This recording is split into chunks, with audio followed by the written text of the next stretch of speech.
Yoyyaa akkam jirtu daawwattootaa fi hordoftoota gumii bokkoo nageenyi badhaadhaa jenne keessummaa lamaan qabadhee dhiyaadhee jira. Keessummaan kiyyas Dr Ueessa Kerroo fi Dr Roba Gimbe fi Dr Dr Ueessa Kerroo dhimma haroofamu Laga Dambii irratti ibsa qorannoo fi ibsa ejjennoo kontoma daarimuun baasa irratti marii waliin qabna. Marii kanarratti dhiyaadhaa like share gochaa hin dagatinaa. Isaanis dhimma Laga Dambii kanarratti wanta isaa qorannoorraa argatanii isinii ifa godhu jedheen abdadhaa. Nu waliin tura an ka qopheesse isinii dhiyeessu shannaa fi goljaati. Ulfaadhaa wayyamaa sirba kanaan booda wanta deebina sirba seenaa Salamooniin booda. Kubanyachaan jiraadha yoo mana ragalfadhe buusee baasee madaalee dhibeen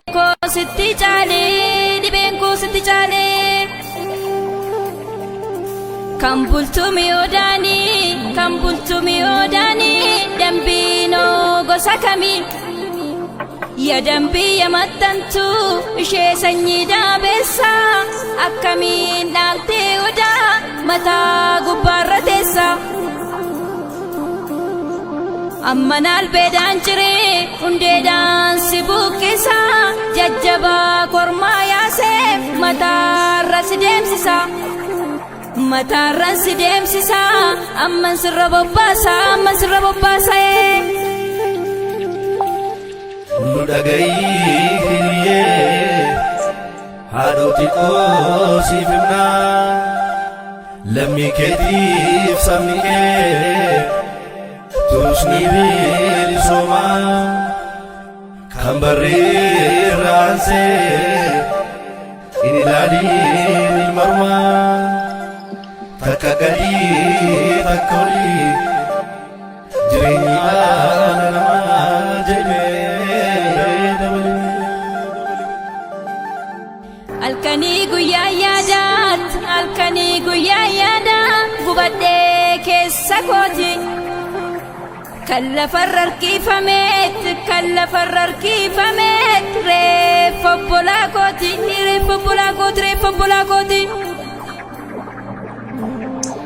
barrin darbaa obsinaan tuffiin nutti ammaatteetti bakkatti singaalchinaan dhaadannoo godhatteetti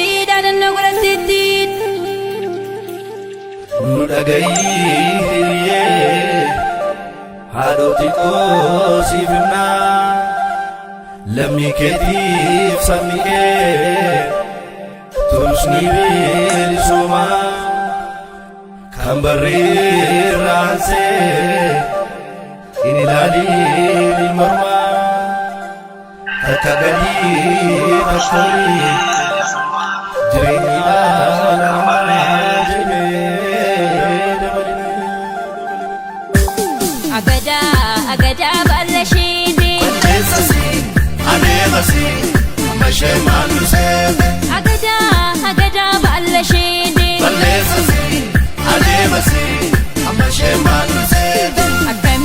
Akkamiin diina gombisu Rasaasaan diina gombisu. Akkamiin diina gombisu Rasaasaan diina gombisu. Akkamiin diina gombisu Rasaasaan diina gombisu. Akkamiin diina gombisu Rasaasaan diina gombisu. Rasaasaan diina gombisu. Rasaasaan diina gombisu.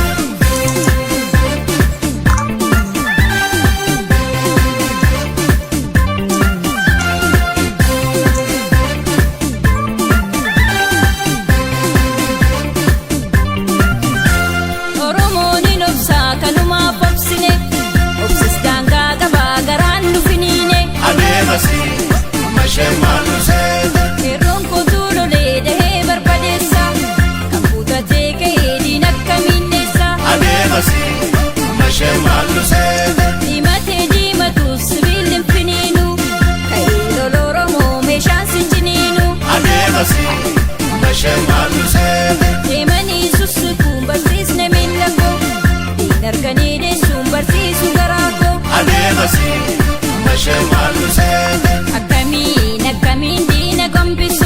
Rasaasan diina gombisu. akkamiin akkamiin diina gombisu Rasaasan diina gombisu.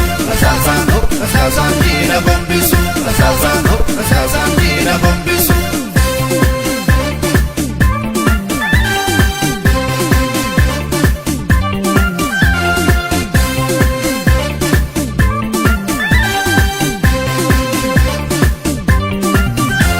jabaadhu Kerroo koo qabsoon keetta fufu kennaa lolan malee bilisni hin dhufu Adeemasi mashee maallusee. yoo ilmi jaalatu allaatti dubbata ajjeesee foon nyaataa luusisa nyaata Adeemasi mashee maallusee. na nyaata garaa koo qofan jajjabeessa dhabeera lammii koo goota goota dhiisa Adeemasi mashee maallusee. lummin nyaati yoomuu lafee gootota koo kan lubbuudhaan jiru sahee waaqni koo Adeemasi mashee maallusee. egaa sitti nyaannaa yoom nyaanne foon malli galma ga'uuf jira kan yaanne iddoo qabdi Baddeessasi adeemasi mashee maallusee. Baddeessasi adeemasi mashee maallusee. Baddeessasi adeemasi mashee maallusee. Baddeessasi adeemasi mashee maallusee. akkamiin akkamiin diina gombisu Rasaasan diina gombisu. akkamiin akkamiin diina gombisu Rasaasan diina gombisu. akkamiin akkamiin diina gombisu Rasaasan diina gombisu. akkamiin akkamiin diina gombisu Rasaasan diina gombisu. Rasaasan diina gombisu. Rasaasan diina gombisu. Rasaasan diina gombisu.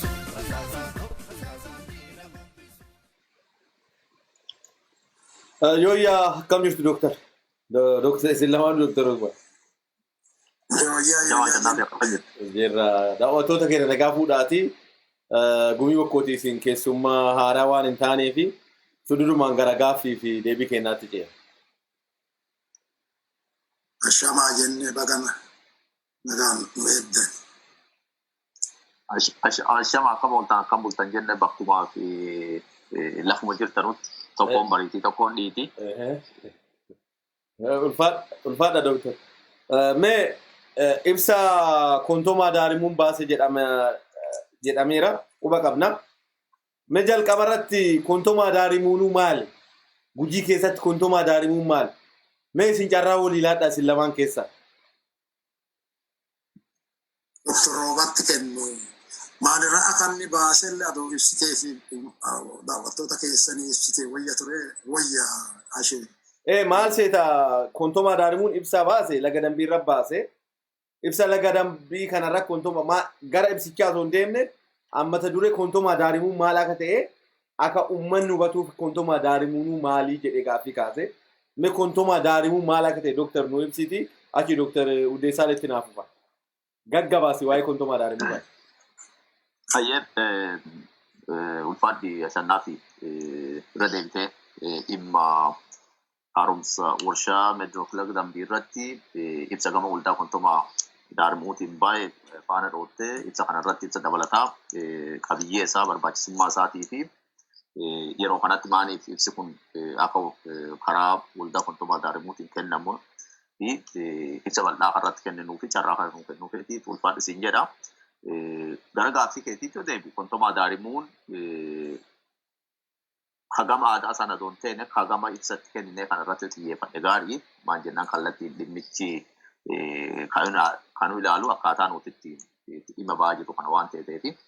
Egaa kontomaa daarimuun waldaa hawaasaatiif waldaa miti mootummaa qabu'aaf dhaabbanne gara xiqqoo gara duubas deebisee yayyaba isaa akkaataa hundeeffama isaa irraati yoo waan gabaabduu sii jedhe naannoo bara 2013tti dhalattooti godinaalee gujii lamaanii kutaalee Awurooppaa, Awustiraaliyaa, as kaaba Ameerikaa jiran hedduun faffaca'anii kun barnootaa kun jiruun kutaalee addunyaa kanarra faffaca'an kan kaataa beekumsaaf dandeettii isaan qaban kana walitti qabnee biyya karaa ittiin bu'aa buusuu dandeenyu keessattuu naannoo keessa ba'an san keessatti naannoo akkuma beekamu barnootaan bu'uuraalee misoomaatiin waan hedduun duubatti hafe waan ta'eef waan kanarratti karaa ittiin humna qabnu kana riisoorsii ittiin qabnu kana konsidireetti goonee itti dhimma bahuu dandeenyu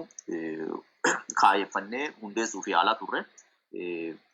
Waggaa muraasa booda adeemsa isaa eegallee bu'uura barreeffama isaa akkaataa dambiin ittiin bulmaata isaa qajeelfama isaa erga qophaa'een booda biyyaa biyyatti biyyuma tokko keessatti immoo kutaa bulchiinsaa gara bulchiinsaatti akka fakkeenya Ameerikaa fudhanne isteetaa gara isteetaatti as Kanaadaa fudhannee provinsii garaagarummaan provinsiif gara provinsii jiru dhaabbilee bifa akkanaatiin hundaa'an kana dhaabuu fi sadarkaa addunyaatti wanti godhiisaaf tariitii akkaataan nuti ittiin deemaa turre sun saffisa nu barbaannu nu hin deemne jidduun Oromoo Pirootestiin dhalatee attenshiniin nama hundaa garas deebi'ee yeroo itti silaa dhaabbatee gara hojii seenuu qabutti dhaabbatuu baatus gurmuun uummataa walitti deeffattee yeroo rakkoo garaagaraa hawaasa keessaa baanisanii bifa garaagaraatiin deeggarsa godhaa baanuun dhumarra bara 2000 adeemsa hedduu keessa kutee dhumarra bara 2020 keessa dabarre kana keessatti biyya kanatti qaama seerummaa argatee waldaa hawaasaa socho'uu biyyattis qaama seerummaa baruma dabre kana argachuu isaa quba qabaa dhaga'ee jira. Walta'iinsaas uumuuf wanni eegallee jira. Gabaabinatti waldaa hawaasaa kan bu'aaf hin dhaabbatiin kan humna namaa keessattuu dhalattoota godinaalee Gujii fi godinaalee Gujii lamaan keessatti humna namaa biyya alaa jiru kana qindeessee karaa isaan ittiin hojii gama siyaasaatiin ala hojii hawaasummaattiin qooda keessa fudhatuu danda'an kan godhu jechuudha gabaabinatti. Fadhu wayyamii ansila kontoma daarimu maan jechuun kan fedhe akkuma kontoma daarimu jechuun amma arsii keessa siik komando waan jedhamu jira. Gujii keessallee balbala kontoma daarimu jedhanii waan cufan kan akkana ibsutu barbaade garuu nama beekne akka baratanuuf kontoma daarimu maa waan jedhu akka aadaatti waan san barbaade ati as jeneraalee as deebite dansa akka gaarii goote mee dooktar atitti waan dabalataa yoo sirra qabaate naa dabale. Anuma gabaabumatti kontoma daarimuun akka waldaa miti mootummaa ta'e ka waa adda addaa jajjabeessuuf dhaabate ta'uusaa akkuma roobaan ibsisanii wanni haaree guddoo itti dabaluun jirtu sanuma dura dabarree gaarii jedhan. Eshi ulfaadhu wayya mee ibsa kontoma daarimuun baase argeen jira. Ibsa kana baasuuf maaltu isin kakkaase mee dooktar? Dr. Silamaanu Dr. waan ta'eef mee Dr. Ueessa siidha ibsa kana babbaasuuf maaltu isin kakkaachise koree keessa waan jirtuuf koree kontoma daarimuu tana keessa waan jirtuuf jechuufi. Galatoom ashi ibsi kun waldaan kontoma daarimuu akkuma Dr. Robaan ibsisanii waldaa miti mootummaa taa'eegaa naannoo zoonota Gujii lamaan keessatti harka caalu xiyyeeffatee achi alas Oromiyaa keessas dhimma Oromoo waan laalaa irratti hirmaachuu kan danda'udha. Kanaaf akkuma beekamu warshaan Laga Dambii kun rakkoo guddaa uummata keenya irraan ga'ee jira. Rakkoon warshaan Laga Dambii uummata keenya irraan ga'e kun sadarkaa didiqqaarraa ol guddatee sadarkaa nama ajjeesuu beelladoota adda addaa ajjeesuu yookaan horii adda addaa ajjeesuu bineensa ajjeesuu biyyee bishaan marga akkasumas bineensa adda addaa ka bosona keessa jiraatu ajjeesuu irra ga'ee jira. Qaama namaa hir'isuu dubartii ulfarra ulfa buusuu sadarkaa guddaa yookaan environmental intoxication fi sadarkaa jireenya uummataa balleessuu irra ga'ee jira. Waan afaanii odeeffamu adoon ta'in sadarkaa afaanii odeeffamu irra darbee lafarra gabbu'ee qabatamaan namni lakkoofsaan dhibbaatama ta'uu qaama hir'ateera du'ee jira. Ijoolleen baay'een duutee jirti qaama isaanii hir'atanii dhalataniiru. Dhimmi kun sadarkaa waldaa kontoma daarimuu callaatti adoon ta'in sadarkaa guddaa saba keenya guddaa saba uummata Gujii keessattis rakkoo uummata san qunname keessa sadarkaa tokkoffaarra isa waan jiraati. Akkasumas sadarkaa uummata keenya irra ol darree sadarkaa biyyaatti sadarkaa Oromiyaalletti rakkoo guddoo ta'ee ilaalamuu qaba jennee amanna. Achirrallee darbee sadarkaa Itoophiyaarratti rakkoo guddaa akka ta'e beekamaadha. Sadarkaa Itoophiyaarrallee darbee addunyaarralletti beekamee fakkeenyaaf as Yuunivarsiitiin Noorzerin Chicaagoo gabaasa guddaa irratti baastee jirti, qorannoolee hubataa jirti.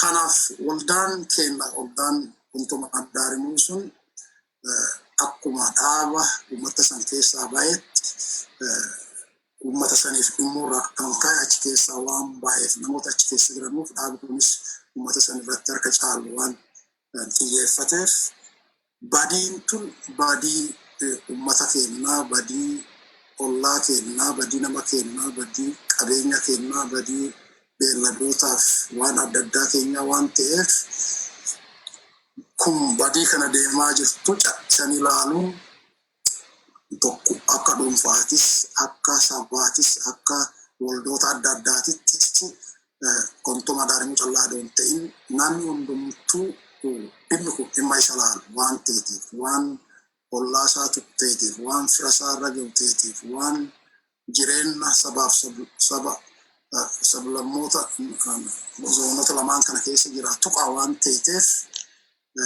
kanaaf gabaasa ibsa baasis callaa doontiin waan gadi fageennaan iyyanii iyya walta dabarsuu qaban rakkoo cimtuu rakkoo uummata keenya amma harkaa qabdu rakkoo darba yeroo tokkoof mul'attee dabartu aduun ta'e rakkoo yeroo dheertuu uummata keenya waliin turtu waan ta'eef kuntuma addaarimuunis kana hubatee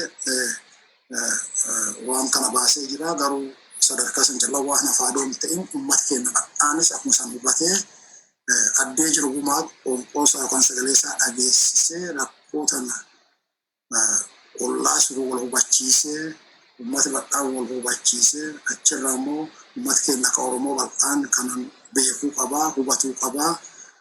Sadarkaa sana irra ol darree addunyaan sadarkaa Itoophiyaalletti warri itti dhaga'ama warri dhimmi kun laalu keessattuu warri beektaaf warqii san baafachuu irratti xiyyeeffate albuudaaf enerjii ministeerri sun namni itti dhagahamtoota jiru yoo jiraate responsibility namni itti dhagahamu yoo jiraate namoota akkasii akka dhaga'an dhageessisuu rakkoo kana rakkoo isaa uumaa jiran kun rakkoo xixiqqoo aduun ta'ins rakkoo jireenya sabaa balleessitu kan dhaloota tokkorraa dhaloota hedduutti dabartu waggaa dheeraaf uummata san waliin jiraattu ta'uu hubatuu qaba nama guminuu.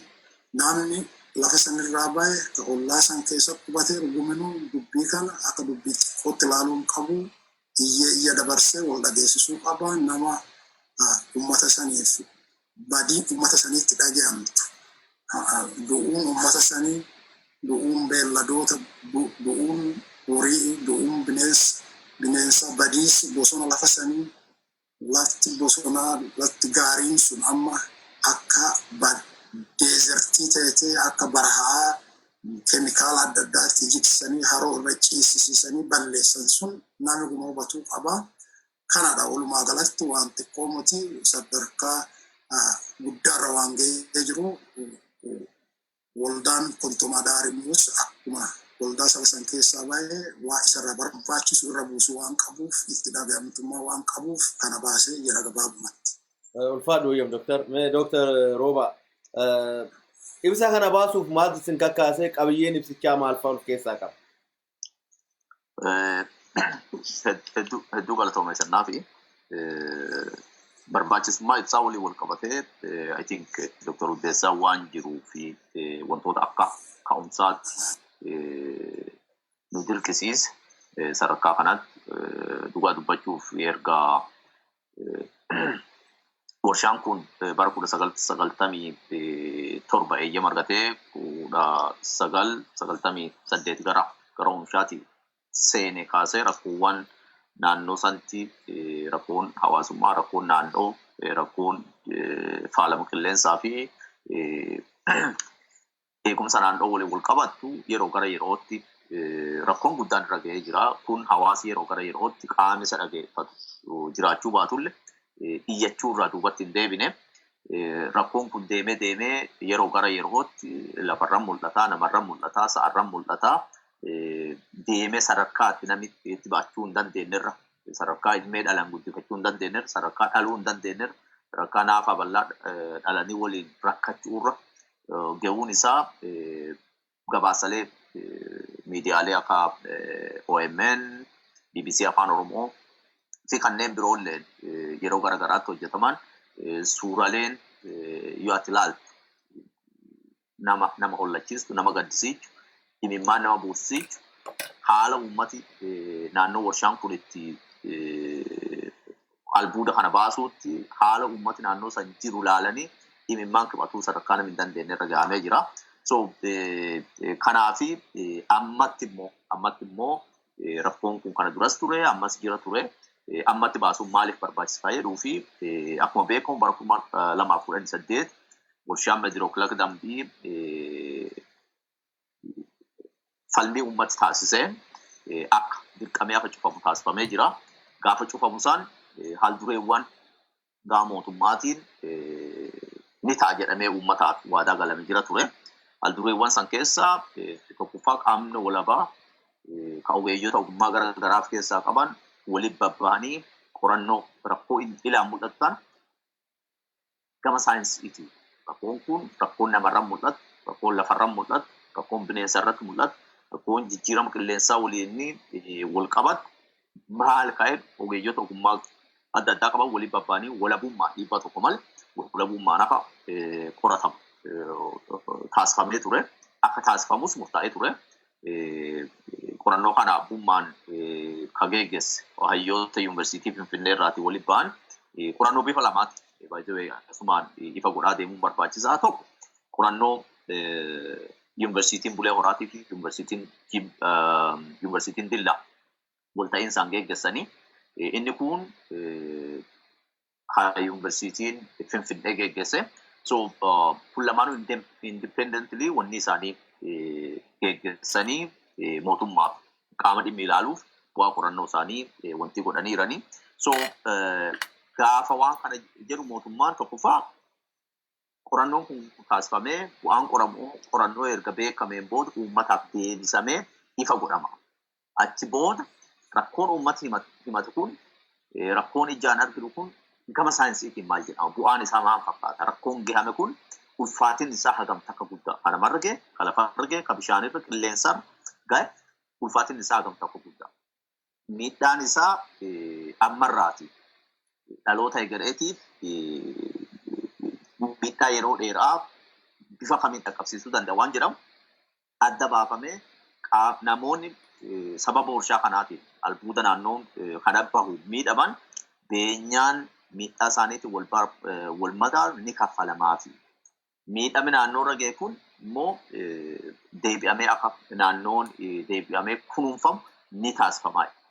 So waan guddaa mootummaan jedhamu si kaasaa jira jechuudha. So kanaan osoo jiru bu'aan qorannoo dhuma bara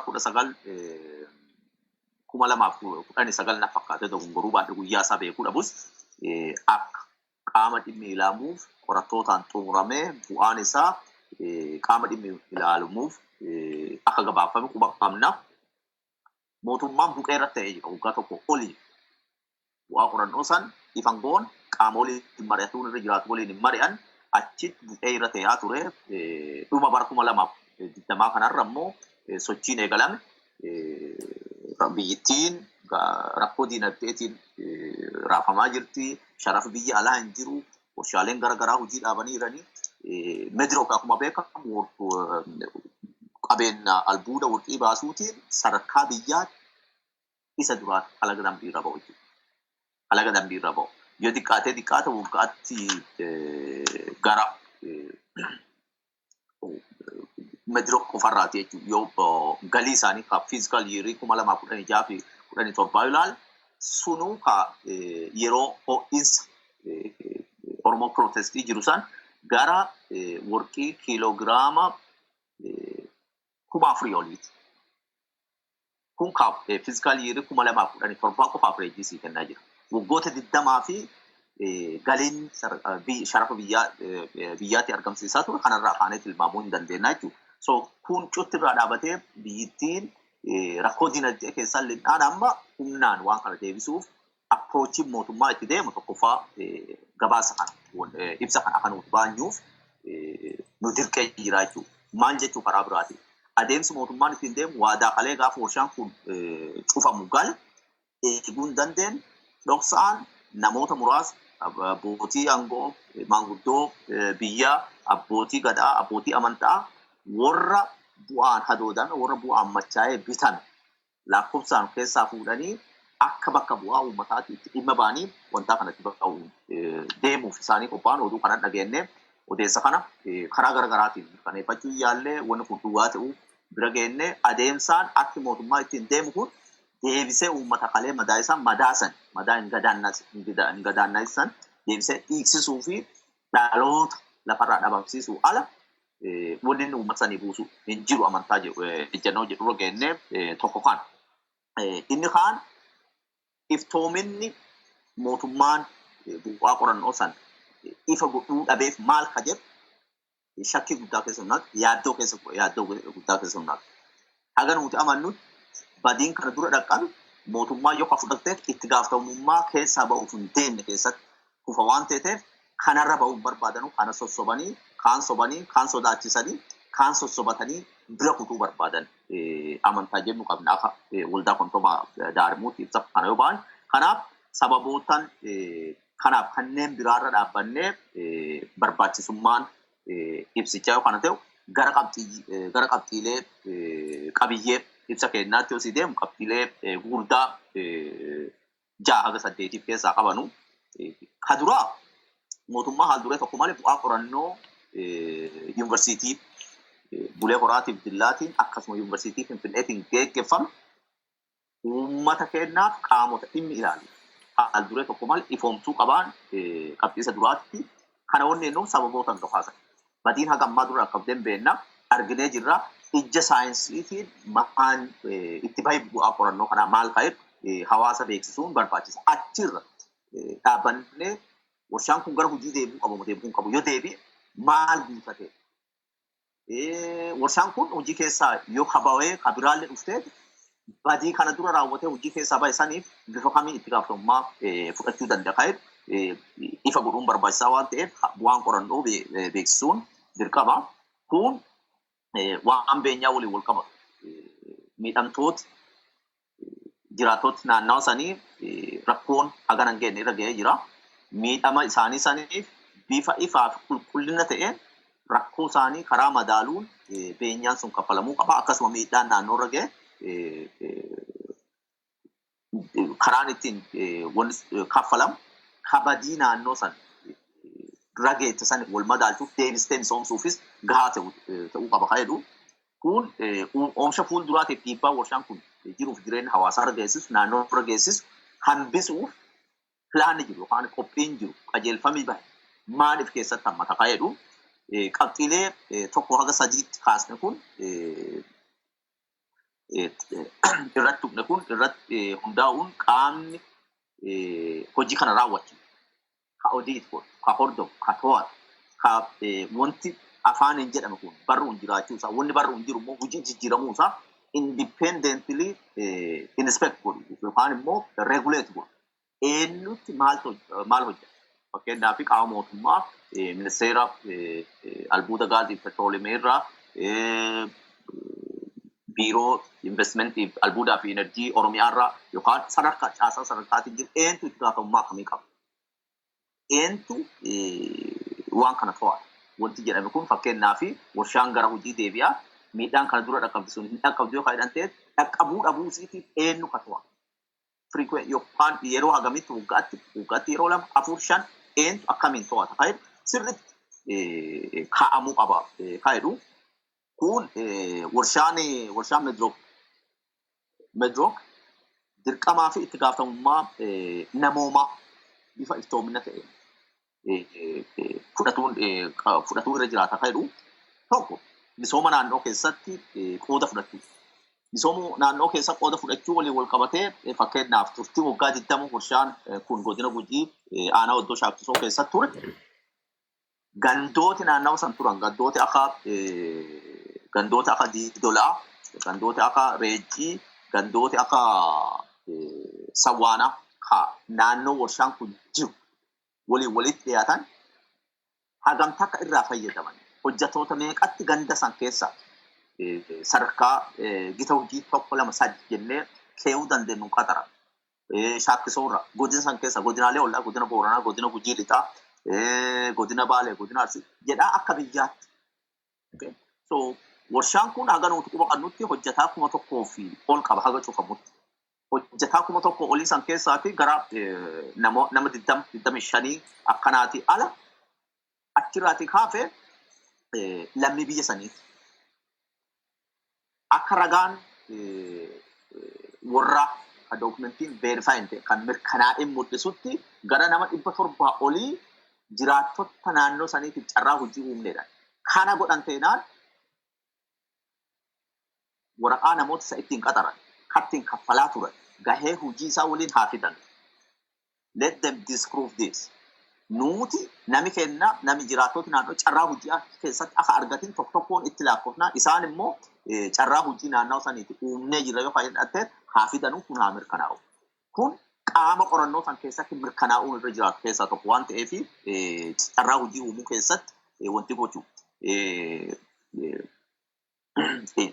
Waan gama misooma naannoo misoomsuu waliin wal qabatu fakkeenyaaf misooma bu'uura misoomaa naannoo keessatti hirmaachuu qaba jennee kennee jirra. Kana waliin waan wal qabatu meediroo fi erga hojii eegale. Bara 1998 erga hojii eegale yeroo jalqabaatiif mormii uummati bara 2009 keessa kaasee I think dirqamanii yeroo barasan abbaan duulaa pirezidaantii naannoo ture, abbaan duulaa Gujiin abbaa duulaa ofirraa ol ari'aa, warra federaalaa ofirraa ari'aa jidduu tanatti Gujiin abbaan qabeenyaa dhufuuti isa waliin mari'atan. Okay? Jiraattonni kana jedhanii abbaan duulaa achi ol yoo dhaqee nama saajjajuu jira waan ta'eef jidduu tanatti takka karaa booreetiin karaa itti dhufamaa karaa billaatiin yookaan immoo karaa bulee horaatiin naannawaa dhufatu. Okay? San bu'uura godhatanii mana barumsaa tokko Reejjii keessatti TVT tokko Shaakkisoo laabireerii fi waan akkasii san goonedhanii miiliyoona 12 kennuu isaaniin qaban. Turtii waggaa 20 keessatti kan waggaatti on average albuud isaan baasan warqii kintaala 4 olii. Warqii kintaala. Wanni kun boqqolloo moti, sindee moti, garbuu moti, warqii kintaala 4 ol baasaa jechuudha. So kanaaf misooma naannoo keessatti hirmaannee jira yoo jedhan ta'e yoo wanni isaa gaafa isaa waan akkanaa kana godhan gaafa protestiin ka'u, gaafa lolli ka'u, gaafa uummata karaa irra citu waan ta'eef kun waan gaafa uummata gaafate qofa uummataa godhiisaa osoo hin taane dirqama akka investera tokkoota akka investimentii naannoo sanatti gaggeeffamuu fi qabeenya guddaa achi keessa akka biyyaattuu bahu qaama baasuutti dirqama misooma naannoo keessatti hirmaachuuf hojjettootaaf carraa uumuu. Kabiraa dandeettii jiraattotaaf fakkeenyaaf warshaan kun warshaaf wanni kompleksii guddaa waan nami achi keessatti yoo ogummaa keessatti hirmaate irraa barachuu danda'u. Qabeen wanni kun albuuda. Kuusaan albuudaa godinaalee san keessa bakka hedduu jira. Warshaa meediroo qofa osoo hin taane warshaaleen biraa yeroo biraa heeraaf seera biyyattii guutatanii naannoora miidhaa osoo hin geessu jiraattota naannoora miidhaa osoo hin geessu hojii misoomaa kanarra bobba'uu danda'a. So kapaasitii namoota jiraattota naannoo sanii biiwuldi gochuun ijaaruun kabiraalle agartee warshaaleen akkanaa kan waan akkanaa kana qorannaa ta'uu danda'a, baasuu ta'uu danda'a, gita hojii garaagaraa keessatti qooda fudhatanii akka isaan irraa fayyadamuu danda'an gochuu. Qabxiin biraa abbaa qabeenyummaa sarkaa sheerii bitachuutti jiraattotaa fi balbalti banaa ta'uu qabdi kun ifaatti waan kennineef dhaabannoo osoo hin taane kun qabeenya waaqirra waliin dhugaati qabeenya keenya abbaan qabeenyaa naannoo sanatti dhufee investi godhu meediroo ta'uu danda'a. Kaampaaniin biraa maanajimentii isaa dhufee fudhachuu danda'a. Kafedes kanas ta'e isaan jiraattota naannoo sanii hojii ifama carraa hojii qofa achi keessatti qaxaramuuf eeggachuu qofa osoo hin ta'in yookaan immoo daldala isaan achi daldalan warra irraa bitee irraa itti gurguratee qofa osoo hin ta'in abbaa qabeenyummaa sheerii sadarkaa korporeetiitti bitachuu akka danda'an kun carraan kennamuufii danda'uu qaba.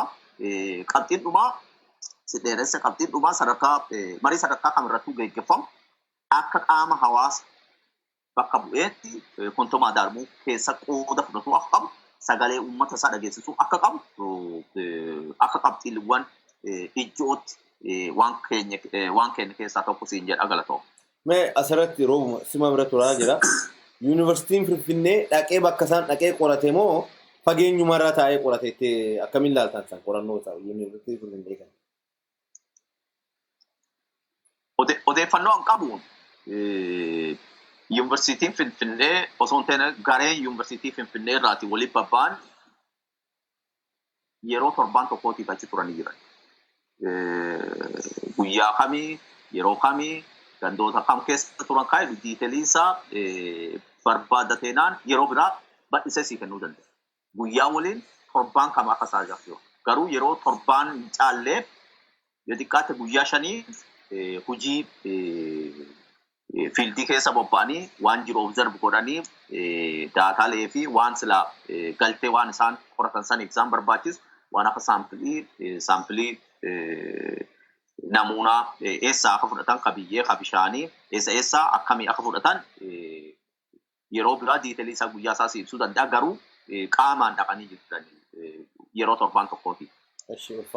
Mee Dr Ueessa mootummaan kuni bu'aa qorannoo kanaa ifa gochuu maaliif dide? Galatooma ashee. Adoo bu'aa qorannoo sanatti hin deemin isa amma roobaan jedherra wani dabaluu barbaannu qorannoon Laga Dambii waan environmental impact Laga Dambii san laalchisee qorannoo hedduu deemee jira. Qorannoo hedduu deemee jira akkuma roobaan jedhee yuunivarsiitii Finfinnee mootummaarraallee namni bakka bu'aa godhamee dhaqee namni sadarkaa superficial qorannoo ilaalchaa sadarkaa sanaamunaa funaanii isaattis yeroo adda addaa qorameera. Garuu warshumti midrook kaampaaniin sulleen namatti qaxaratee achuma shaggartee yaanii adoo achi naqin assessmentii goona jedhanii gabaasa barreessaniiru isaanillee. Itti dabalumaan akka dansaa gadi bu'anii illee laalanii qoratameera garuu findingii gaarii qabu qorannoon findingii gaarii qabdu haga 4 geettu tokko qoratamteerti hundumti isaanii hundumti qorannoo isaanii uummata biraa kan geenye godheera mootummaan. Mootummaan maaf gabaasa uummatarraa qabee yaada gaafii ati jettuu fi kun wama beekamu maaliif warshaan kun akkuma Dr Robaan gafa jedhee bara 1997 irraa jalqabe waggaa 20 gaafii malee biyyee keessa gaara jala seenee gaara jala karaa gaara jala baasee keessa deemee warqee aga kuntaala 4 olii qotateera.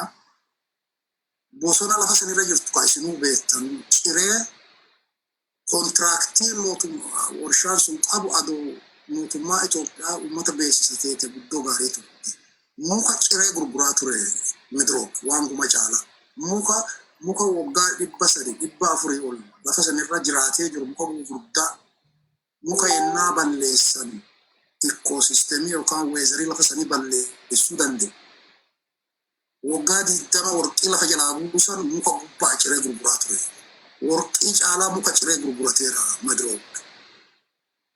Kanaaf mootummaa Itoophiyaa maaf gabaasa gadi baasuu dhabe yaada jedhuu fi akkuma beekamu akkuma kanaan dura godhaa ture warqii lafa sanirraa haga bahuu jalqabde yeroo dheeraaf bayaa turte garuu sadarkaa highly mechanized ta'e ka environmentii akka malee destroy godhu sadarkaa kanaan ka baafame midrookiin baafame bara 1997 irraa jalqabe haga protestiin uummataa bara 2018 dhaabdu waggaa 20 caccabsanii akka barbaada irraa guuranii gurgurataa turan. Yeroo san keessatti badii isaan dhaggisiisa hedduun jira. Fakkeenyaaf badiin gurguddoo isaan dhaggisiisanii badiin gurguddoon tokkoffaan deforestation. Bosona naannoo isaa haxiranii addee warqii boosan callaa aduuntiin lafa san addee warqii santi dhiyaatu guma haxiratanii teenna jedhanii irraa muka ciranii gurguraa turan. Muka wajjin muka xixiqqaa muti muka gurguddaa muka bosona gurguddoo ekosiistemii eeriyaa sanii yookaan qilleensa addee sanii akka malee jijjiiru ciranii gurguraniiru. Deforestation, disfiguring, gaara gamanaa gamas walta baqassanii caccabsanii balleessaa turan. Lammaffaa deforestation irra dabalee warqii barbaasaaf jedhanii dhagaa gurguddaa dhagaa hamaa babbaqassanii warqii keessa barbaadaa waan turaniif maashinii adda addaatti gargaaramanii waan bittinsanii ala guuranii babbaqassaa turanii fi keemikaalota dur biyyee jala jirtu akka zinkii, akka liidii, akka koopperii, akka niikelii, dur beektaa biyyee keessa dhagaa keessa jirtu babbaqasanii ala gadi baasanidha. Ala gadi baasanii bishaaniin dhiqanii waa qoshashaa achirraa bahe yookaan waa achirraa dhiqame kaan deebisanii haroo keemikaalii deebisanii bishaan maddaa ka achirraa beeku gannaqanii galaanni guuree waan sanii naannoo midirootti callaa aduun ta'in galaana dachaatu hedduutti waan dabalameefi galaani murmuraafaa galaani hawwataa'aati fadraree achiin badhinnaan addee warqiitti baasan sanirra jalqabii gara gajjallaa keemikaalota kun badhinnaan biyyee keessaa dhagaa keessaa ol baasanii lafarra gannaqan ka isaan immoo warqii ittiin baasuuf dhufaniin akka merkurii fa'aa akka sanaayidii fa'aa isaan fe'anii dhufanii achiin gannaqanii haroo artifishaalii ta'a keemikaalii lafa sanirratti haroo takkattii miti haroo lamaanii miti haroo hedduu naannoo sanatti godhaniiru.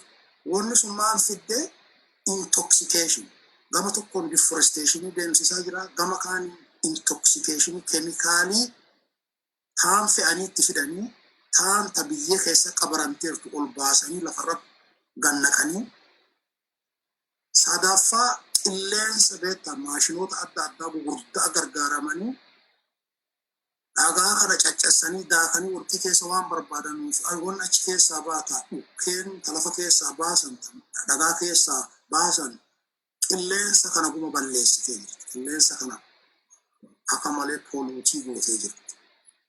Wanni kun yennaa walta dabaltu ollaan sun addeen warshaan itti dhaabate sun akka malee tokkoffaa deforestation lammaffaa intoxication keemikaala adda addaatiin keemikaala warqii ittiin baasan callaa aduuntiin ta biyyee keessaa ol baasanii dur nama biraan geenne kan dhaqan. Sadaffaa keemikaala warqii itti midhansan haroo godhanii haroo san jala konkiriitii godhuu qaban ture. Simmintoo godhanii simmintoorra naquu irra turan keemikaala san achirra naqanii ditoksifayii gochuun irra turan.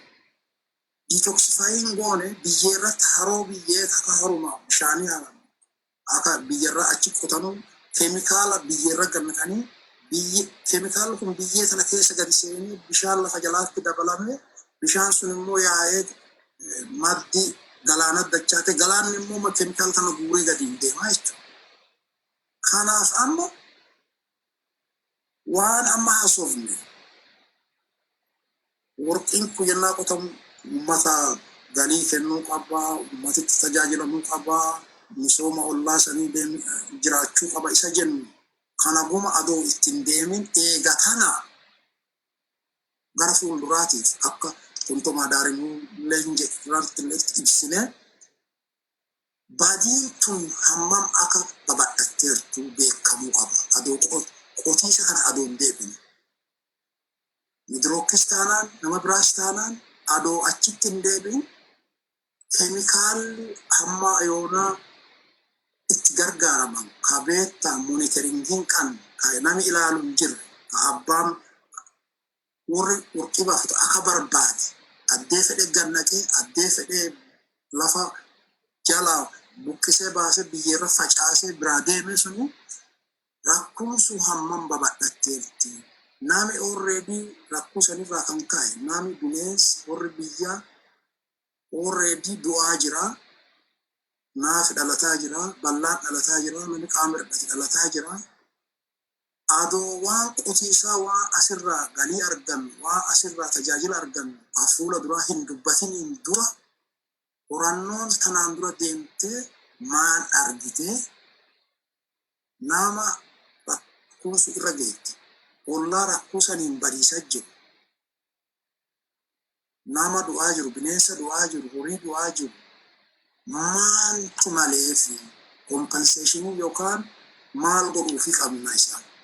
Mootummaa amma cinaan kadiroota waamee wal haasa'ee uummata nama inni ilaalu achi ari'ee isin dhimma biraatiif dhuftanii dhimmi kun isin ilaalu jedhee nama barbaadu walitti qabee lakkii nama rakkatee si rakkoo hin furraa ammas immoo deebinee qonnaa jechuun sobanii irra butanii irra darbuu barbaadan.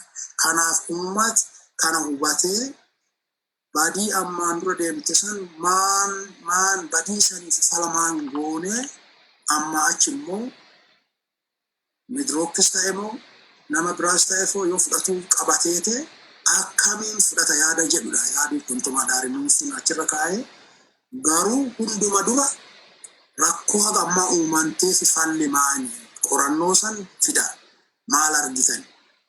Akkuma amma dubbachuu yaallee qorannoo adda addaarraa akka hubannoo beennuutti akka gabaasa adda addaa kan mootummaan dhoksuun gara adda addaatiin faca'eeru argine irratti keemikaalota adda addaa amma silasii waanatuun bal'inaan lafa san keessa akka malee facaatee jirti. Mootummaan kana himuu hin barbaadu. Yoo kana himee akka badii guddaa ta'ee namuma mootummaanuu akkana jedhee waan irraa fudhatuu fi deebi'ee qotuu hin danda'u. Kanaaf dhoksuu barbaada. Garuu dhoksees dhabaate dhugaan jirtu maani keemikaalli sun lafarra badhatee akka malee bishaan balleesseera, marga balleesseera, horiin du'aa jira, namni du'aa jira, addeeguma jira. Kuni adoo falatti hin argin waan biraa haasa'uu qabnu. Nuti akka sabaa ummati lafa sanirra jirtu kana hubatuu qaba. Warqiisa waan baasiisaa waan tajaajila eegatana warqiisanirraa argannu adoon dubbatiniin dura katanaan dura namichi midrook waggaa 20 akka barbaade qotee qoshaashaa keemikaalota adda addaa itti gannaqee biyya balleesse sun maal godhachuu qabna adoo qabiraatti kana dhaqa ummati kana akka precondition kana adoo fala argin waan biraa dubbachuu hin dandeenyu. Yaadi kun mootummaa Itoophiyaa jaallates jibbees kana deebisuu qaba.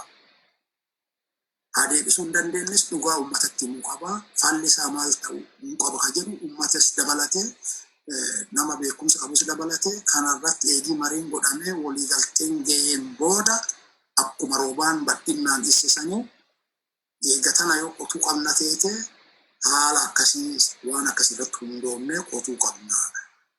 Eenyufaatti itti hirmaatuu qaba, uummati maal argatuu qaba, eenyufaatti warshaa san keessa qaxaramee hojjechaa jira, maal akkamiin qotamaa eenyufaatti ilaalaa, yeroo akkamii ilaalamaa, ji'a lamaa ilaalama, ji'a sadii ilaalama, keessa si'a lama ilaalama, si'a takkaa ilaalama fa'aa wanni jedhaa kun hin dhufti jechuudha yoo rakkoo aga ammaa uumamte kanaaf ala argine duubaa jechuudha. Kanaaf mootummaan dhoksee irra butee wanni kun waan xixiqqoo miti waan sobanii bira darbanii itti fufamuu miti. Maaniif namatti du'aa jira, bineensatti du'aa jira, ollaatti badaa jira, sabatti badaa jira, jireenya namaatti badaa jira. Waan sobanii yookaan fafakkeessanii akka siyaasaaf asii achi jedhanii ati deeggartoota biyya warra saniiti, ati deeggartoota nama saniiti, ati deeggartoota paartii saniiti jedhanii wal sossobanii fafakkeessanii isa tokko hidhanii isa tokko cadhi godhanii bira darbanuu mooti. Wanni kun waan jiru uummata sanii, uummata lafa sanirratti waggaa 100 waggaa 10 jiraate waggaa dheertuuf jenereeshinii meeqarraa walitti dabarsaa dhufe balleessaa jirti. Eegatanaa jiruun sun hin baddi. yoo akkasi godhaa deemne. Kanaafu wanni mootummaan gabaasa dhufsuuf gabaabumatti kana gabaasi sunis karaa adda addaatiin arginee jirra. Keemikaalli lafa san almost fudhatee jira. Complete intoxication argisiisaa jira gabaabumatti. Ulfaadhu wayyami Dr. Waan saan hunjetteme Dr. Isuma kana mootummaan kadhoosu kana irratti dabaleeti.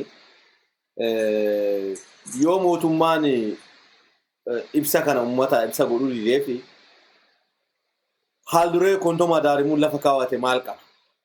Akka kontomaa daarimuun ijjannoo kontomaa daarimu asirra maal?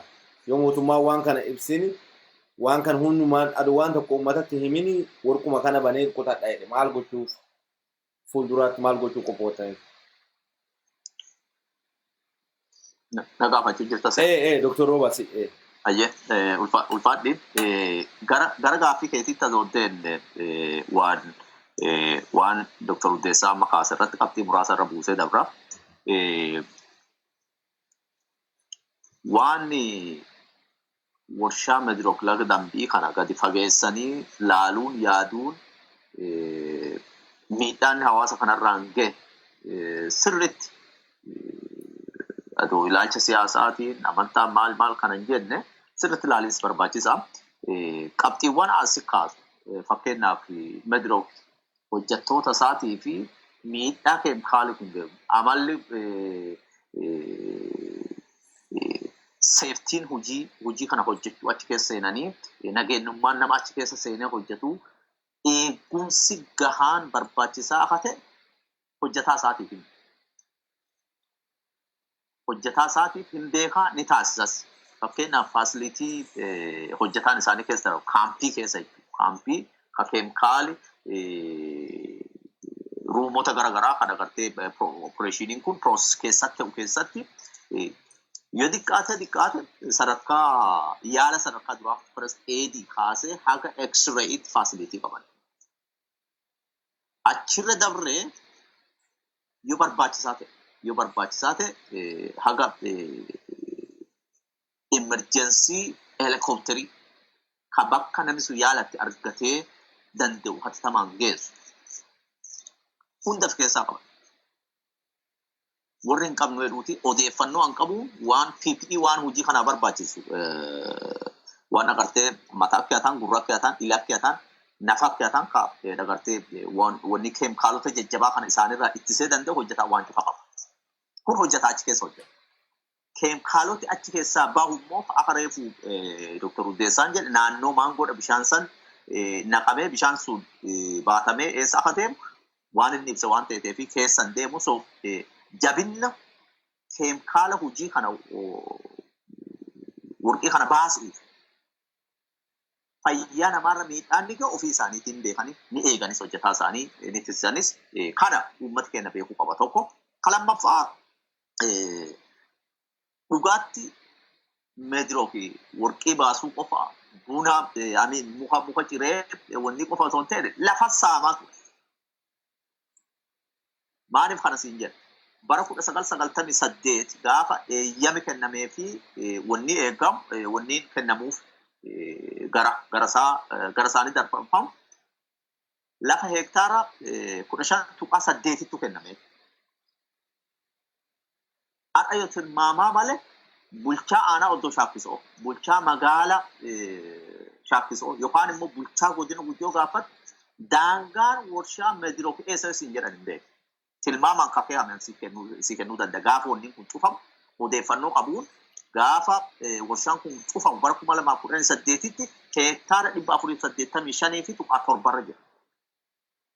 Okay? Eeyyama isaanii ka duraa sun dhume extensionii isaan gaafatan waggaan tokko expire ta'u hafuun yeroon kennameef san dhumuu fi 2017 gaafatan. Agasitti isaan lafa babal'ifachuu saamuu lafa keessaa gubbaan waan caccabsanii waan diiganii itti fayyadamii sumuttee jira. Kanaaf muka qofa ciruu osoo hin ta'e bosona qofa dhabamsiisuu osoo hin ta'e saamicha lafaallee bobba'aa ture. Warshaan Meedirook hin qaabadha shaakkisoo gara marroo 2-3 itti deebi'ee jira. lafa bal'inna hagameerra jira jennee bulchiinsa magaalaa gaafannee hin beekan. Bulchiinsa aanaa waajjira bulchiinsa lafaa fi eegumsaa gaafannee hin beekan. Har'aallee hin beekan jedheeyyaa. Yoo beekan nutti himuu danda'a. Wanni odeeffannoo nu qabnu garuu kan tokko uummata keenya kanallee beekuu qaba. Eeyyamaa ala hektaara 15.8 irraa gara hektaara 485tti guddifamanii jiranii jechuudha. Kanaaf eentu itti gaafatama haa jedhu mootummaa fi meedirookii jidduu itti gaafatamummaa itti danda'e jechuudha. Lafti isaan taaksii itti kaffalaa ba'an fakkeenyaaf kiraa lafaatiif baasii waggaa ganaatti kaffalee nuti isaan jedhan fiigee hin ka'uu dandeenya. Hektaara 15 kanarratti aduu kaffalanii meedirookii wanni ittiin beekamu keessaa tokko hin kaffalu kudha. Gaafa warraaqsi Oromoo Pirootestii wanni cutti dhiibbee dhuftee OPDO fi hoggansa sadarkaan jiru kun hundi wanni godhaa ture namni lafa jalqabarraa guuraa ture keessaa tokko isa. Sababi tokko kiraa waggaa 18 waggaa 19 waggaa 15 irra ta'e guyyaa tokkocha kiraan kaffalleedha. Okay? So kiraa rafaa tiifi mootummaaf galii hagana goone yoo kan jedhan ta'e lafti isaan kiraatti kaffalan sun hektaara 15 ko 400 kaa'eeru warra kaabinee nuu deebisu. Kaadireen nuu deebisu. Hin qaban qubaayyuu qaban illee jedhee fi amanu tokko kanaaf kun gaafumaati Dr Ueessaa gaafatte maaniif mootummaan ibsuu dida kaa'eeru qajeelfamootaa fi heera mootummaa tarii ka ogeeyyooti seeraa biyya keessatti ammoo biyya alaatti ammoo bal'inaan ibsa irratti akka nuu kennanuuf tariiti aanaas irratti dheeree dabru jira. Fakkeenyaaf heera mootummaa Federaal Rippaabilik Itoophiyaa 1994 baay'ee keessa keeyyata 44 fi 92 jalatti bal'inaan waa eegumsa naannoo, waan naannoo misoomsuu, waan naannoo misooman nami mirga naannoo misoomsuu jechuun immoo badiin akkanaa kan rangeenu tokko lama jedhamee wanni kami jira. Achi jiran labsiiwwan jiran jiru. Akka fakkeenyaaf si kaasuu danda'a. Fakkeenyaaf balfaa to'achuu waliin kan wal qabatu kan warri solid waste management production kan warri fakkeenyaaf labsii lakkoofsa 513 muraa 2007 jalatti kan jiru kana dabranii jira. Statementii isaa yoo keessa seente ilaalte kana dabranii jira. Karaa gara biraatiin isuma waliin wal qabatee ammas environmental pollution control kan jedhu labsii lakkoofsa 300 fi muraa 2002 jalatti yoo ati waan qorannoo akka reefu Dr Ueessaan jedhan qorannoo yeroo gara garaatti taasifamu. Addatti immoo erga workshaan kun cufame yuunivarsiitii Dillaa fi walta'iinsa garee yuunivarsiitii Dillaatiif Bulee Horaatii fi kan yuunivarsiitii Finfinnee keessa gurmuu babbaatellee ati ilaal wantooti akeeka qajeelfama karaa wal qabatan hundi isaanii cabanii jira. Hundi isaanii jechuu dandeenya cabanii jira. Hin cabne yoodhaan bu'aa qorannoo sanii haa fidanuuti nu tokko kanatti cabe kanatti hin cabne jennee isaanitti himuu dandeenya waan ta'eef so wantooti kun deemanii sadarkaa istaandaardii sadarkaa biyyittiin sun keetteef sadarkaa idilee addunyaan eeganne waan ta'eef itti gaafatamummaa jalaa bahuuf akka hin deemne waan beekanuuf irra bubbutanii akkuma reefu jenne kaan sodaachisanii kaan sobanii kaan sossobatanii sobanii uummata hubannaa hin qabne kana sirriitti namooti miidhamee fi miliyoona haganaa kenninaa maaliifuu haganaa goonaa maanii jedhanii dallaalaatti bobbaasisan jiran waan ta'eef uummati keenya kana sirriitti hubachuu danda'u. Sirriitti hubachuu kana keessaa bahuuf hin deema. Himannaa sadarkaa addunyaallee jechuudha. So gara gaaffii keetiitti yoo sii deebi haaldureewwan amma keessan kan akka waldaa kontomaa daarimuutti mootummaan hin guutu hin fudhatu kallattiin gara murtee amma fi murteeffatee humnaan gara warshaan kun gara hojiitti akka seen taasisateenaan nu akka waldaa kontomaa daarimuutti dhimmicha akka seera biyyaattis akka seera addunyaalleetti gara mana murtiitiin gahachuuf wantootaan nurraa barbaachisan ammumarraati. Adeemsa warraarraati. Adeemsa akkaataa kaampaaniin kun cufamu odeeffannoo isaa erga cufamee maalirraa akka ture odeeffannoo fi bu'aa qorannoo kana achi booda immoo bu'aan qorannoo adeemsichi mataan isaa jechuudha. mootummaa akkamii itti deemu eenyu eessatti eenyu waliin mari'ate ka'e boriif diffeendi godhuu danda'a. Nuti gama kennaan gama seeraatti geeffatuuf yoomil qophii ta'uu kenna garamummaan siibsuu barbaada gama kennaan dhimmicha gara seeraatti akka geeffannuudhaaf yoo mootummaa kana rekommendeeshinii yookaan immoo yaadotaa fi yaaddoo nuti qabnu kana kan eegannee fi hin guunne ta'e jechuudha.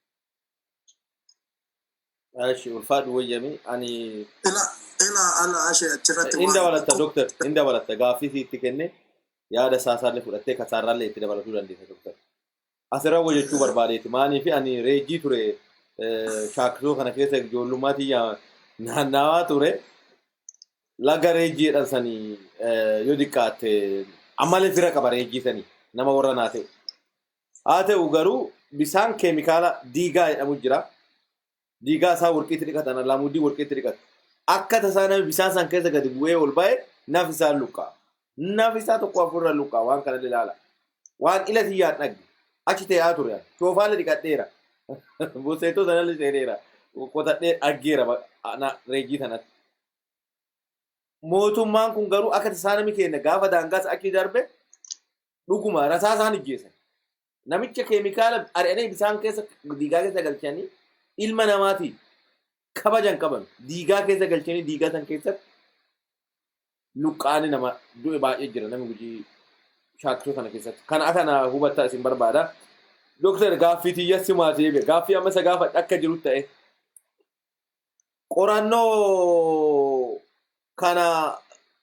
qorannoo addaa kana eenyu fa'a isin quba qabduun jedha eenyu fa'a qorannoo kana godhe jettanii yaaddu doktorri.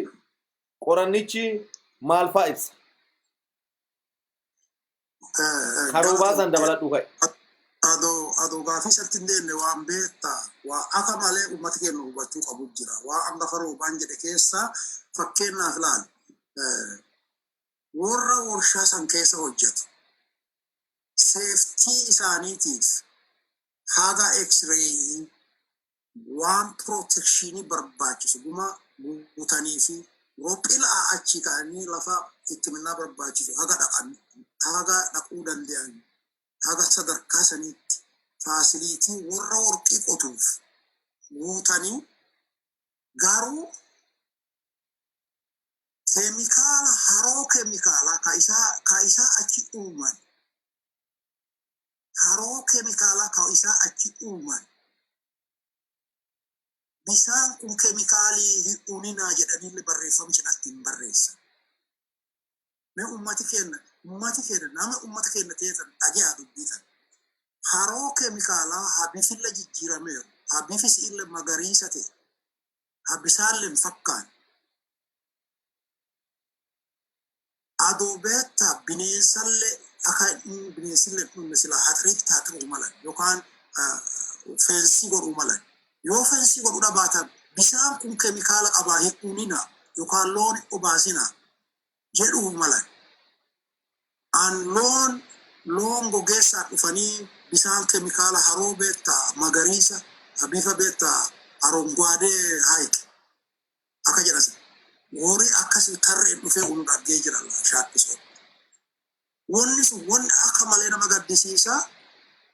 Warri warqii baafatu ka warra fiitii seeftii haga rophilaatiin nama achitti warqii isaanii baasu waa tajaajila akkasii adoo godhanuu fi haroo keemikaalaa ta keemikaala isaan fe'anii achi fidan ha warqiitti hin dhiqatan. Loohi obaasinaa hin waraabbatinaa bishaan kanatti hin gargaaraminaa jedhan waan jedha barreeffama akkas jedhullee cidhatti hin barreessa.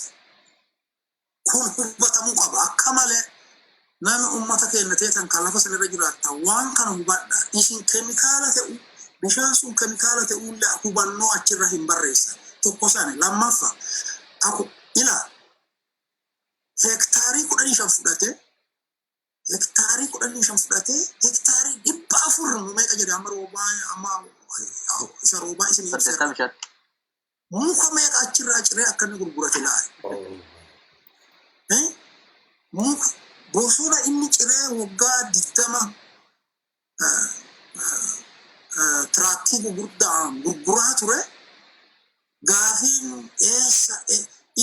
eeyyama muka kanatti ciree gurguru eessaa argate?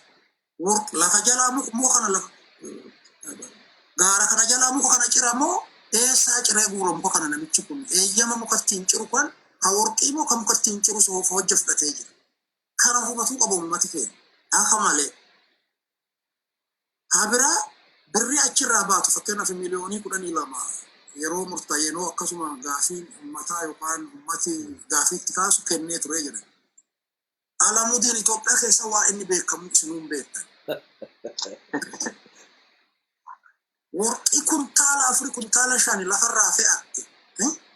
Keemikaalatti gannattee loo isaanii akka keemikaala obaasan godhaa. Warra shaggar warra biyya biraa jiru warra firoota isaa sharikoota isaa birrii meeqa kanatti jissaa ture uumanuutu beeku.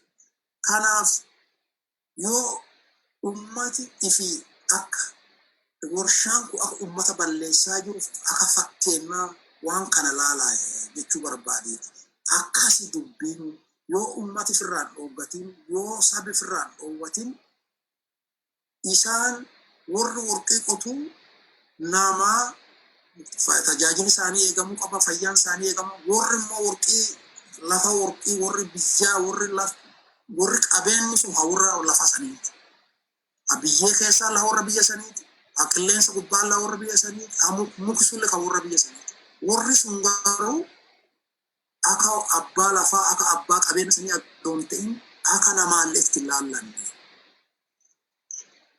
Kana dhaqa akka malee namni kana dhimma kana siyaasaa fakkeessanii waan biraatti wal qabsiisanii akka uummati waan kana gaafan akka uummati warshaa kana mormin warri carraaqanu akka malee ifitti fokkifachuu qaban.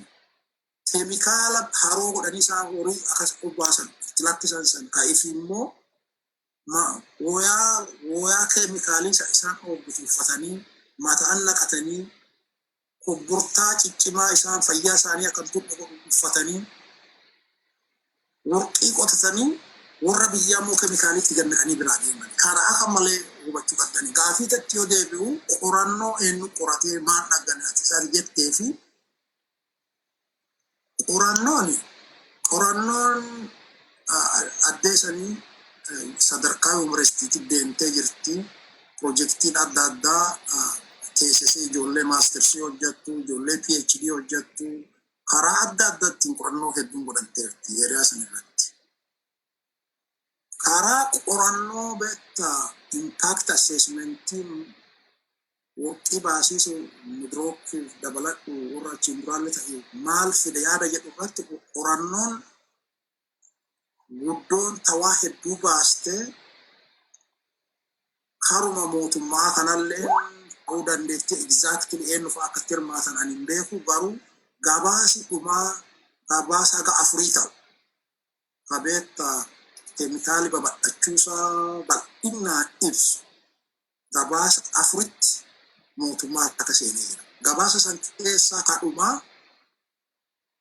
yuunivarsiitii Noorzerin Chikaagoo argatanii jiru isaan dubbisanii Piroofeesarittiin Human Rights gruppii keessa hojjettu kan Noorzerin Chikaagoo sun akka achirraa ibsuu yaalte maal jettee haroo keemikaalii kasaanii naannoo laga dambii sanatti addee jiru jallisaa akka dhagaan ta'in gabaasa sanirraa hubadhee jedhaatu.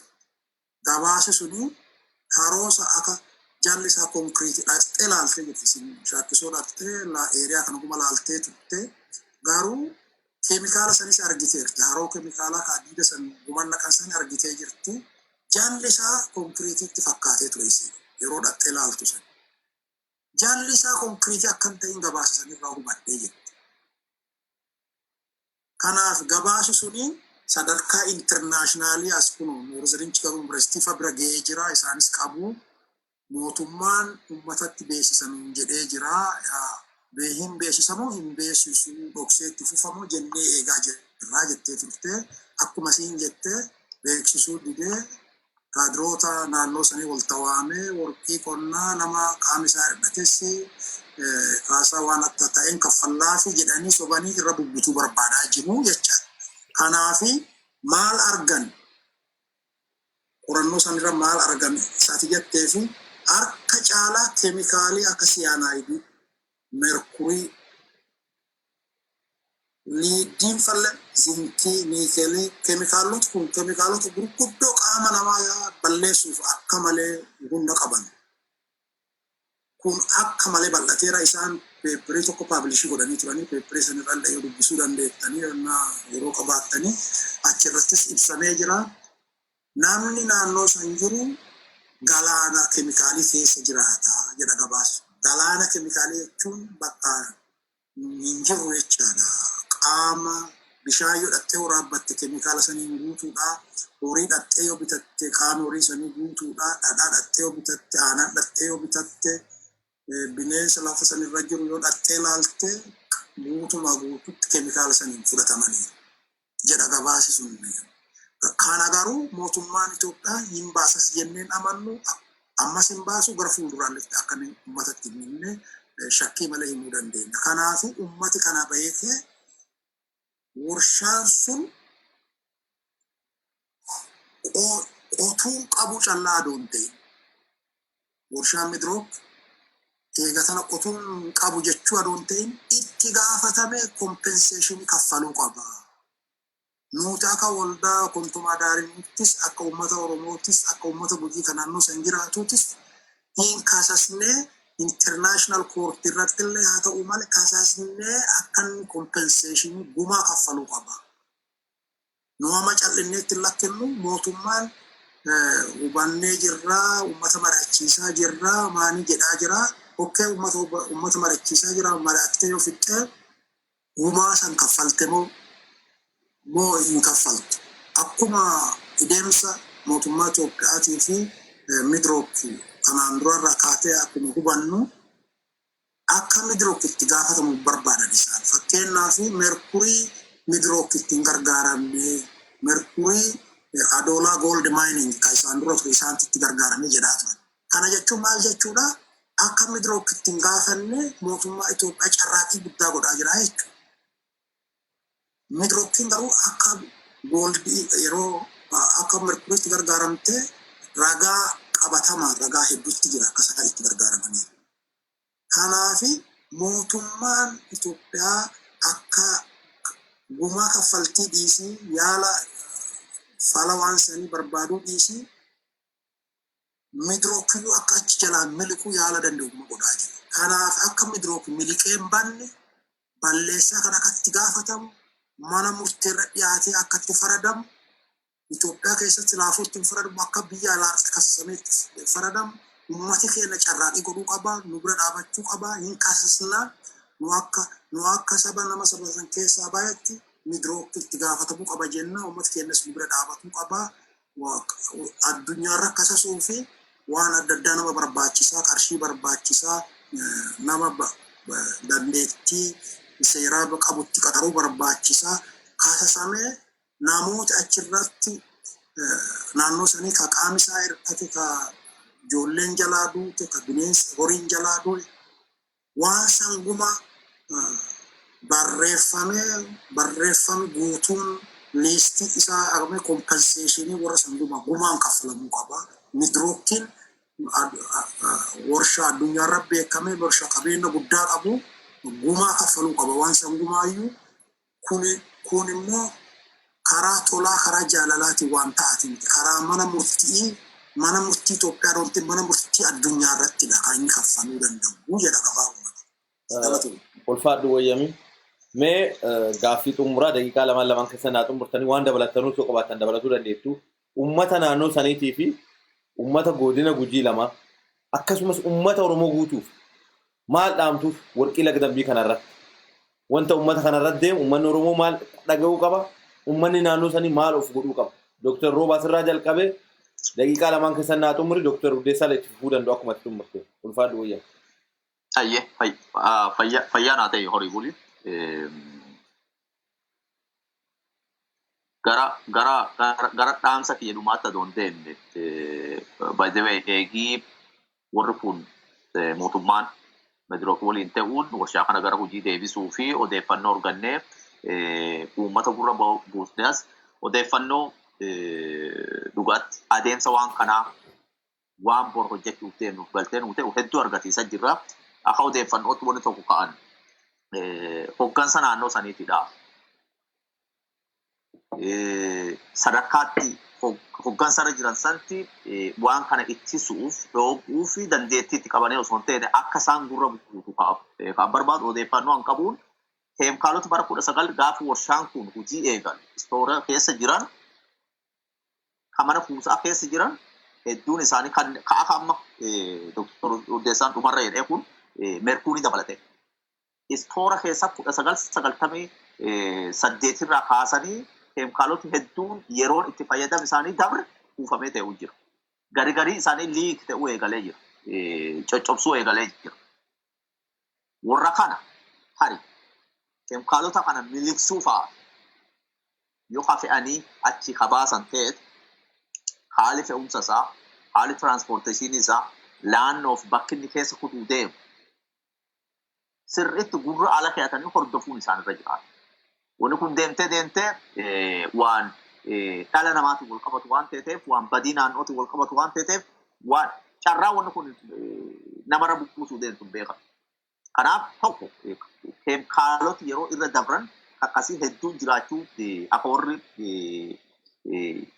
quba qabaatu eeruu fi fedha. Kun odeeffannoo argadhe keessaa tokko gara dhaamsa fayyadamaatti yoo deebi'e dhugaa dubbachuu fi wanni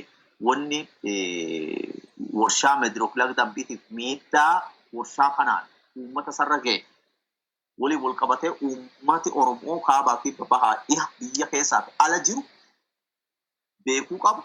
Tareetii viidiyoolee suuraalee garaagaraa walii qabnee akkaataa namitti hubatee danda'u produce gochuun nurra jiraata jedhee amanaa. Maan jennaan namni waa argu tokkorraati sirriitti haadha boot ilmee lafarra waggaa 10 dhalattee umurii 11, 12, 5 teete ol kaatee kaa'uu hin dandeenye gaafa dhabu miidhaan waan sanii maal akka ta'e namni sirriitti hubata waan ta'eef uummanni Oromoo qabeenya fi achii qabu san beekuu qaba. Miidhaa qabeenyi sun immoo deebisee jiraattota naannoo irraan ga'us beekuun irra jiraatedha. Karaa gara biraatiin hayyoota ogummaa garaagaraa qaban. As keessatti ogummaan hin barbaadamne jira jedhee amana. Hayyooti Oromoo ka biyya keessaaf ala jirtan ka ogummaa garaagaraa qabdan dhimma kanarratti gama ogummaa keessaniiti. Yaada kennuurraatii kaasee dubbichi rekomendeeshinii nuti kennu haal dureewwan nuti kennu kana warri tokko akka isaan waan kana fudhatan dhiibbaa barbaachisu wajjin taasisu. Isaan kana fudhatan ta'inaan dubbiin gara mana murtii biyya keessaatii fi idil addunyaattis yoo kadeemamu ta'e ogummaa fi beekumsa qabanuun dhimma kana akka utuban gochuu. Kabiraa dhumarratti kan jechuu barbaadu miidiyaa. Waa dubbachuuf waldaan kontomaa daarimuu assessmentii isaa godhee waan deemaa jiru laalee hubatee sodaa fi yaaddoo qaba. Dhumarra ifa godhuun qabna jennee nuti goone miidiyaaleen garaagaraa karaa garaagaraatiin kan barreeffamaan gaafatan jiru akkuma kana bifa gaaffiif deebiitiin wanti godhan jiru kan bifa sagantaatiin irratti hojjechaa jiran jiru miidiyaalee Oromoo hedduu qabna. Hedduun isaanii positively respond godhanii jiranii tanumaan galatoomaa jedhaani. Garuu miidiyaaleen hedduun ammas dhimma kana walirraa fuudhanii gurra uummataatiin karaa garaagaraatiin gurra uummataatiin gamuun akka qaban gama kontomaa daarimuutiin ergaa kana dabarsuu barbaada. Ulfaadhi horii bulii galatoo. Ulfaadhi wayyamii dooktar itti fufachuu manaatis uummata naannoo saniitiif waan dabalatte uummata naannoo saniitiif maal dhaamtaaf uummata Oromoo guutuuf kana gaaffiin kee si qaabsisumaa fedhe. Galatoome walumaa galatti wanni akka malee barbaachisa wanni uummata keenya beekuu qabu wanni akkasii shirra akkasii dabe akkasii deemuusaa beekuu qabu. Waan beekte mormatta waan beekte gula deemtee hubatta waan beekte irra fala barbaadda waan hin beekin falatti hin barbaadda. Kanaaf hubachuun beekuun akka malee barbaachisaa. Kanaaf uummati keenya biyya san keessatti biyya nuti aadaa qannaa akka jiraannu qannaa uummati keenya fakkeenyaaf bosona hin ciruu badii akkasii uumeen beeku warshaan gurguddaa akkasii kalafa balleessu muuxannoo hin qabnu nuti balleessa callaa adoontiin keemikaalii haantuu akkasii fe'ee nutti fiduusaa yoo namni nutti himu yoo namni uummata keenyatti himu akka uummata keenya itti hubatu. Saniif uummati keenya saniif bishaan akka malee marziin hammaatee haroo magariisa fakkaatu bifi isii jijjiiratte horii waan itti lakkisee obaasuuf keemikaala kana maa akka ta'etu muuxannoo hubannoo hin qabu. Waan bishaan bifi jijjiirame kun bishaan qulqulluu ta'uusaa itti hubataa garuu maalti keessa jira maal nurra fiduu danda'a waan jedhaa hubannoo waan hin qabneef. Keemikaaladha nama ajjeetti, horii ajjeetti, bineensa ajjeetti, qaama ijoollee garaa nama buusti, beera buusti, lafee caccatti, qaama luqqaatti waan jedhan hubannoo sana adoo qabaatee uummati keenya irraa fi eegata ture maafi kana nurra gannaxxan jedhee mormata ture. Kanaaf dhaamsi kiyya guddaan miidirook biyya balleessisa callaa adoon ta'e ollaa shaakkisoo ollaa laga dambii balleessa adoon ta'in guutumatti bishaan keemikaalii san galaana mormuraa xiqqaa dabalanii galaanni sun fuudhee hawaxaan fuudhee biyya keessa badhisiisaa jira. Akkas jechuun maal jechuun nu balleessiisaa jiran kana hubadha. Miidirook hektaarii 15 bitee hektaarii 400 irraa muka ciree gurgurtiisaa jira akka waan biyya abbaan qabne kana hubadha. Yoo hadha deebisuu dadhabne ijoolleetti guddinneef irraa ariina malee keemikaaliin baduu qabnu uummata kaadiree isinitti baatee yoo kana dubbattan shane yoo san dubbatta oneg yoo san dubbatta minixxisa jettee waan namni dhagee beeknu odeessu kan kun soobaa kana hubadha. Biyya balleessaa jiranii kana hubadha. Kanaaf uummata keenya guddaa ka Oromoo wanni itti dhaannu maali yoo nu waliin dubbatin namni nu dubbatu hin jiru. Uummati keenya badhaan kana beekuu qabu. Nuufi walii beekaallee ofiif kenna ta'uu qabna wal malee waan biraan qabnu wal irraanfachuu hin qabnu. Wal malee maan qabna mootummaa wanni jedhan hin qabnu beekota warra biraa waan quufaan biyya biraa dhufee ka qabeenya keenya saamu fayyaa isaa qulqulluu eegee fi rophilaa qopheessee fi keemikaala san keessa seenee gizeen warqii isaa guuruu akka wanni tokko santu waan guman sirreessee fi uummata keenya garuu haroo keemikaalii akka isaa bishaan achi waraabbatan akka horii isaanii achirraa obaafachiifatan waraabbatanii galanii akka bishaan keemikaalii saniin nyaacha adda addaa qopheeffatanii akka nyaatan kana namni godhu. Nami hin nyaatinaa jedhuun hin jiru. Wanni kun keemikaala nam jedhuun hin jiru. Nami isaanii bira dhaabatee isaanii akka fayyaa isaaniitiif rakkatee kana lakki wanni kun isin balleessi jedhuun hin jiru. Akka uummata Oromootti isin malee wal malee waan nama biraan qabnu akkasitti hubadha. Yoo nu waliin dubbatin, yoo nu wal bira dhaabatin, yoo beekaan keenya beekumsa fi saniin uummata keenya bira dhaabatin mootummaa Afrikaa keessaa ka akka Itoophiyaa keessattuu diktaaterooti yeroo adda addaa uummati bade moo jiraate moo dhimtaaneetiin miti. Nuti garuu akka sabaatti wal ilaaluu qabnaa, wal hubachuu qabnaa, walii dubbachuu qabnaa. Beekaan keenya beekumsaan gargaaruu qabu. Kanaaf wanni laga dambii akka malee waan nama gaddisiisaati. Nami keessattuu naannoo hojii keessa dhalatanii guddattan nami baadii warshaa isaanii isinitti dhaga'amne hubattanii hin jirtan ta'a adoo hubattanii raattanii akka malee nami waan kun isinitti dhaga'amne hin jirtu. Kanaaf qabeenya qaddam qabeenyaan akka warri badisu akka warra warshaan balleessisu warra keemikaaliin balleessisu gumaa isaa hin banne lubbuu isaa lafa hin banne. Akka gumaan kaffalamuuf waan dandeettamu gumaan carraaqii godhaa nulle carraaqii goonaa wal bira haa dhaabannu wal haa gargaarru jedha gabaabumatti. Ulfaatu wayyamee dhaamsa gaarii uummata Oromootii dhaamsanii uummanni Oromoos nu dhagaa jennaa keessattuu immoo uummanni godina lamaan san jiru abbaan iyyatu ollaan birmata jedhanii iyyatuu qabu keemikaala kana so uummanni kun baay'ee waan argitanii jiran nadheen gadhaachaa ijoollee xiqqoo nama akkasii argaa deebinee banana jechuun gara jabeenya kanarratti uummanni Oromoo kamuu uummata Oromoo godina Gujii kana lamaan keessa jiruuf ta'ee mormuu qaba jedhee itti aansuudhaan Dr Isillachu dhuftanii uummata keenya hubannoo uumuu keessanii fi sa'aatii keessan guddanee nu asitti dhiyaatanii fi ulfaadhaa wayyamaa isin jedha. Ulfaadhaa horii booda. Galatooma ishee.